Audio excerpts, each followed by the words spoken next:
নমস্কাৰ মৰমৰ ছাত্ৰ ছাত্ৰীসকল, আজি আমি ক্লাছ 3 লেসন 1 হেল্থ ইজ ওয়েলথৰ কোৱেশ্চন আৰু এনসাৰ বিলাকৰ বিষয়ে আলোচনা কৰিম।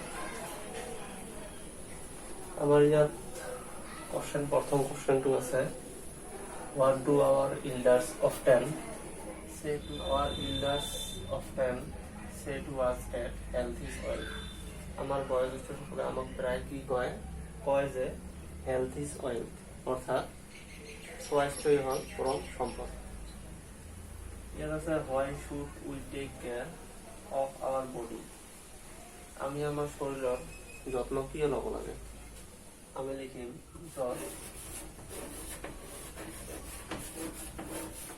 কারণ হচ্ছে কি a sound mind lives in a sound body, এটা সুস্থ দেহ, এটা সুস্থ মন থাকে। তাৰপিছত আছে হু ওয়াজ রোহান, অর্থাৎ রোহান কোন আছিল। স্টুডেন্ট অফ ক্লাস 3, রোহান এজন তৃতীয় শ্রেণীর এজন ছাত্র আছিল। হোয়াট কাইন্ড অফ বয় ওয়াজ রোহান, অর্থাৎ রোহান কেনে লড়া আছে। হোয়াট কাইন্ড অফ বয় ওয়াজ রোহান, আমি উত্তর লিখিম রোহান হবে গুড বয়, রোহান এজন কি আছিল, ভাল লড়া আছিল।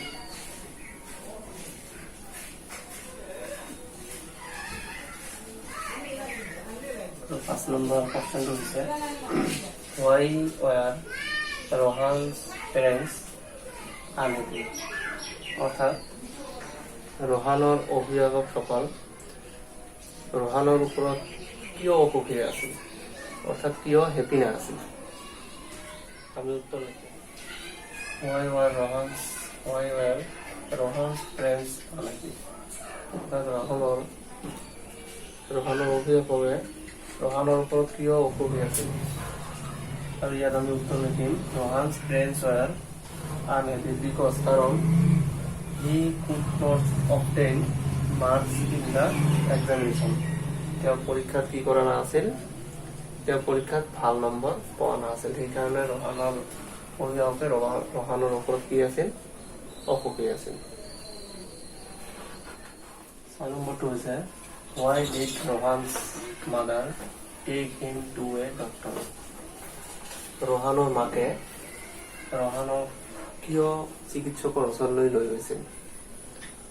আমি এনসাৰটো লিখিম because he was very weak and got tired very easily, অৰ্থাৎ কাৰণটো কি আছিল, হি ওয়াজ ভেৰি উইক, তেওঁ অত্যন্ত দুৰ্বল হৈ গৈছিল, and got tired very easily, অতি সহজতে তেওঁ ক্লান্ত হৈ পৰিছিল, সেইকাৰণে তেওঁৰ মাকে কি কৰিছিল, তাইক ডক্টৰৰ ওচৰলৈ লৈ গৈছিল। 7 নম্বৰৰ কোৱেশ্চনটো হৈছে, হোৱাট ৱেৰ Rohan's bad habit? ৰোহানৰ বেয়া অভ্যাসবোৰ কি কি আছিল। Rohan used to take a lot of junk food, তেওঁ অপ্ৰয়োজনীয় বস্তু বৰ বেছি খাইছিল, ব্যৱহাৰ কৰিছিল তেওঁ বেছি কি অপ্ৰয়োজনীয় বস্তু অৰ্থাৎ জাংক ফুড। হি টুক পটেটো চিপছ, তেওঁ আলু চিপছ খাইছিল, কুৰকুৰে খাইছিল, হাজমোলা খাইছিল, সমোসা অৰ্থাৎ চিংৰা যিটো কওঁ আমি, তাৰপিছত আইচক্ৰীম, চাওমিন আৰু কি কৈছিল আৰু বহুতো কিবা কিবি তেওঁ জাংক ফুড খাইছিল। আৰু তাৰ he did not like to it rice milk fruit, তেওঁ কি ভাল পোৱা নাছিল, ভাত খাবলৈ গাখীৰ আৰু ফল মূল এইবোৰ খাবলৈ তেওঁ মুঠেই ভাল পোৱা নাছিল। আৰু he had another bad habit to watch TV শ্ব'জ অল দি টাইম, তেওঁ কি আছিল, তেওঁ আৰু এটা বেয়া অভ্যাস কি আছিল, তেওঁ সকলো সময়তে টিভি চাই আছিল, অর্থাৎ দূরদর্শন চাই আছিল। What are the important things the doctor told Rohan to follow, যে ডাক্তরে রোহানক কি কি গুরুত্বপূর্ণ বস্তুৰ কথা কৈছিল। আমি উত্তৰটো লিখিম, প্ৰশ্নটো হৈছে what are the important things the doctor told Rohan to follow, ডক্টৰজনে ৰোহানক কি কি গুৰুত্বপূৰ্ণ কথা কৈছিল।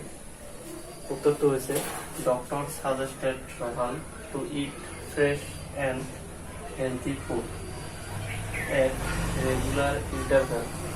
তেওঁ কি কৈছিল, তেওঁক ডাক্তৰে পৰামৰ্শ দিছিল তেওঁ যাতে ফ্ৰেছ অৰ্থাৎ সতেজ আৰু স্বাস্থ্যকৰ আহাৰ এক নিৰ্দিষ্ট সময়ৰ অন্তৰালত খাই থাকে।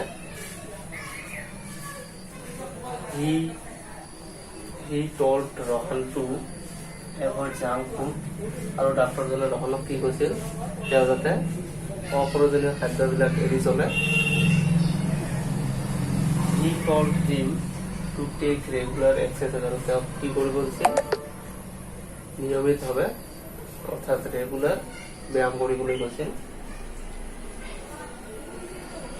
He is not to watch TV shows much, তেওঁ যাতে টিভি শোজবোৰ বেছিকে নেদেখে। এইবিলাকে আছিল ডাক্তৰৰ তেওঁ কোৱা গুৰুত্বপূৰ্ণ কথা।